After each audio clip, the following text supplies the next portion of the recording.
দুইটা ভয়ঙ্কর পাপের কথা বলে দেই। এই দুইটা পাপে যারা আসক্ত হয়ে আছে তারা তওবা করে ফিরে আসলে পরেও সারা জীবন তাদেরকে এটা সাফার করতে হবে।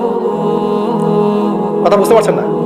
তওবা করে ফিরে এসেছেন মনে করেন, তারপরেও আপনাকে সারা জীবন এই পাপের ফলটা ভোগ করতে হবে। এক, মাদকদ্রব্য দীর্ঘদিন সেবন করেছেন, তওবা করেছেন, ফিরে এসেছেন, আল্লাহ হয়তো মাফ করে দিয়েছেন, আল্লাহ পাক মাফ করে দিয়েছেন, বাট আপনি আপনার দেহের যে ক্ষতিটা করে ফেলেছেন এটা পোষাতে পারবেন না। এক নাম্বার। দুই, তখন আপনি যদি বিয়ে করেন আপনি স্ত্রীকে সন্তুষ্ট করতে পারবেন না। হ্যাঁ।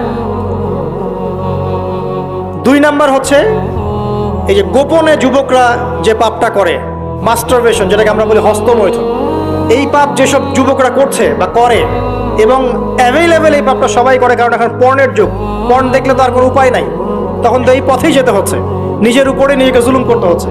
যারা হস্তমৈথুনে অভ্যস্ত হয়ে গেছে এরা যদি তওবা করে ফিরেও আসে, শরীরের যে ক্ষতিটা হয়েছে এটা পূরণ হবে না।